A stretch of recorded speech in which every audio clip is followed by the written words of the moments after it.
Edvard Munch doesn't want to paint the outer appearance of things. He wants to paint what is happening underneath. The fear, the desire, the anxiety, all the things that move through us, but so often never reach the surface. Munch wants to paint the soul. This is the story of a painter who finds a way to make visible what most of us keep deeply hidden, and in doing so, changes what art can be. Edvard Munch is an artist who had learned very early on that what shapes a life is often not what can be seen on the outside. When he's 5 years old, his mother dies of tuberculosis, and the disease doesn't leave with her. It stays in the house, in the walls, in the lungs of the people he loves. 9 years later, it takes his older sister Sophie, the person he's closest to. She's only 14 years old. So much of Munch's later work leads back to Sophie. Almost 10 years after her death, he returns to the room where she died. A pale girl in bed, a woman beside her holding her hand, but unable to meet her eyes. He calls this painting the sick child. Munch would later describe this work as a decisive breakthrough. The painting in which he found something essential, something that would shape so much of what came after. It's the moment where painting begins to become something different for him. Not simply a record of appearances, but a way of returning to what sorrow does, to memory, to love, and to the inner life. After the death of his wife and daughter, something breaks in Edvard's father as well. He falls into depressions, followed by episodes of intense, even frightening religious obsession. As if the only way he can make sense of the losses is to turn it into the will of God, into punishment, into sin. Munch will later say that illness, insanity, and death were the black angels that kept watch over my cradle and accompanied me all my life. But it's not only his family that is marked by instability. In Christiania in the 1880s, all beliefs are beginning to lose their hold as well.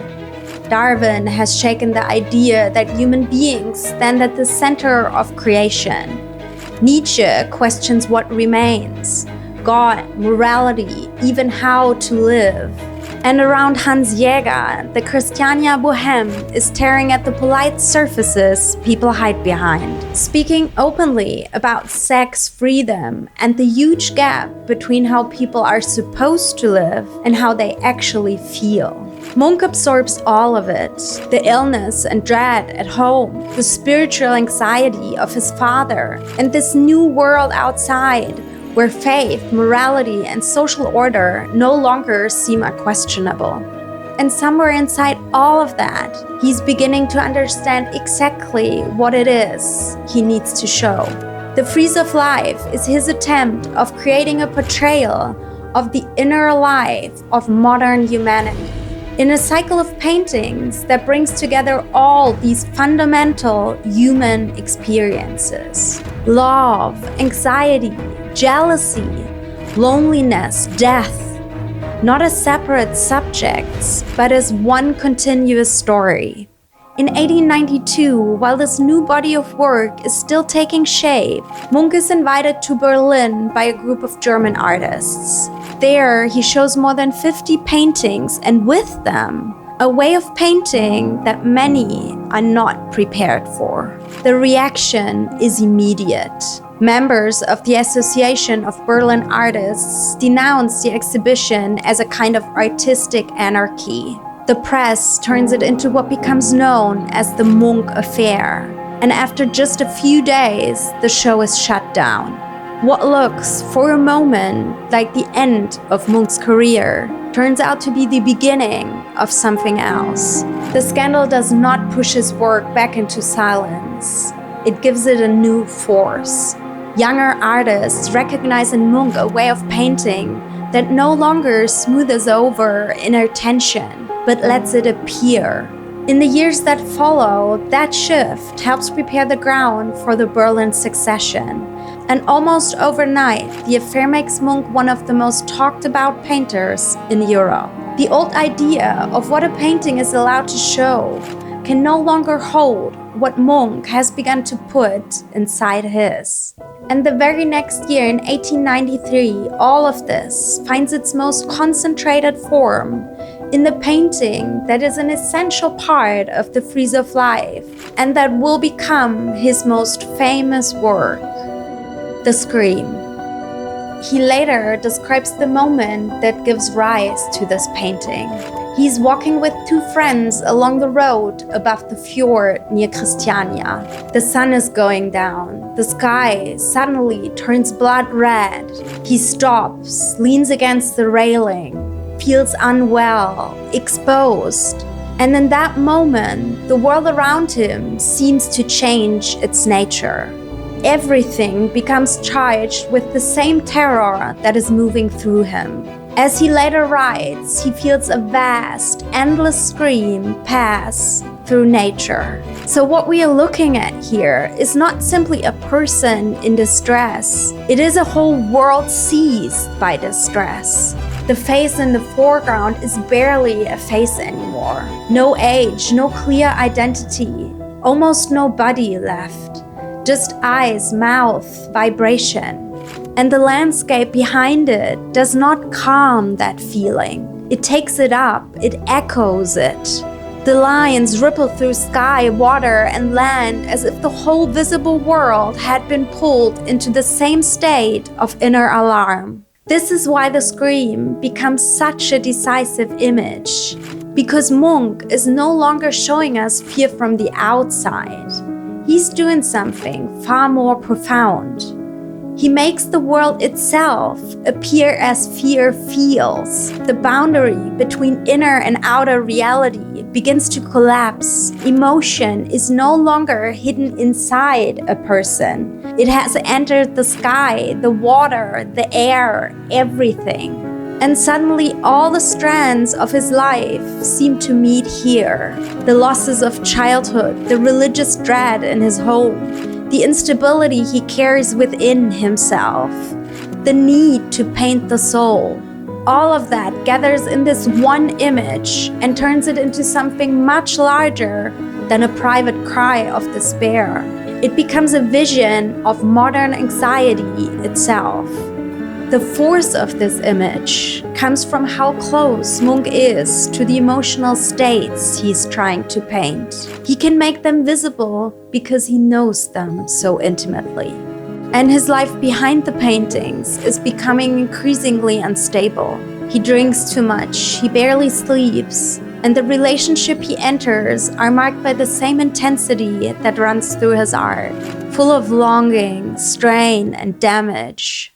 The deepest and most destructive of these relationships is with Tulla Larsen. She comes from a wealthy family in Christiania, and when she and Munch meet in the late 1890s, the connection between them is immediate. But from the beginning, something in it remains painfully unstable. Tulla wants a shared future. Munch moves toward her and away from her in the same gesture. For years, the relationship circles between longing and refusal, closeness and rupture. And in the autumn of 1902, the relationship ends in a way no one will ever fully be able to explain. Munch and Tulla are at his house in Asgardstrand when an argument escalates. A revolver is drawn, a shot is fired, and when it's over, Munch has lost part of the middle finger on his left hand. After this incident, something in Munch begins to give way more visibly. He grows increasingly suspicious, starts to feel threatened, even by people who had once been close to him. And his dependence on alcohol deepens. The anxiety in his paintings is no longer only something he can shape in art. It is something he lives with. day after day, as part of his own inner world. Munch keeps painting, keeps exhibiting, keeps pushing further into these inner extremes. But he cannot do so without paying for it personally. In 1908, after years of heavy drinking, emotional turmoil, and mounting psychological strain, he collapses. He is admitted to a private clinic in Copenhagen, where he will stay for 8 months. On one version of The Scream, he later inscribes the words, "Could only have been painted by a madman." It is one of the saddest sentences attached to any painting, because by then, the question is no longer only what the world sees in him, but what this kind of painting has begun to cost him himself. What follows is not a happy ending, but a change in tone. Munch returns to Norway and eventually settles at Ekeli on the outskirts of Oslo, where he will live and work for the rest of his life. His paintings change. The colors often become lighter, the subjects calmer, landscapes, workers, his garden, the rhythms of everyday life, but the emotional force never disappears. He still paints what life feels like from the inside. Only now, that intensity no longer always arrives as panic or anguish. Sometimes it comes as stillness, as fatigue, as solitude, as a quieter kind of vulnerability. And by then, the door Munch has forced open can no longer be closed. Because what he has claimed for painting is radical. That art does not have to mirror the visible world in order to be true. That a painting can distort, intensify, even unsettle outward reality in order to reveal something deeper within it. That fear, longing, jealousy, loneliness, desire, all the unstable and often hidden parts of inner life are worthy of being the very subject of art. And that changes everything. Today, Munch is considered groundbreaking for the expressionist movement that put raw emotion above all else. For the artists who come after him, the visible world no longer has to remain stable. It can tremble, it can burn, it can fracture under the pressure of human experience. The human figure is no longer protected, no longer idealized, but exposed, vulnerable, distorted, psychological, raw. What Munch has begun is a new permission. The right to paint not just what the eye sees, but what the soul endures. But what stays with me about Munch is not only the darkness in his story, it is that he doesn't run from what hurts. He turns toward it. He takes what is inside him, the grief, the fear, the overwhelming weight of simply being alive, and he turns it into something that can be seen, something that can be shared. And that is why The Scream becomes so much more than a famous image. It becomes one of the defining images of modern life. Because the feeling it gives form to is not tied to one place, one language, or one century.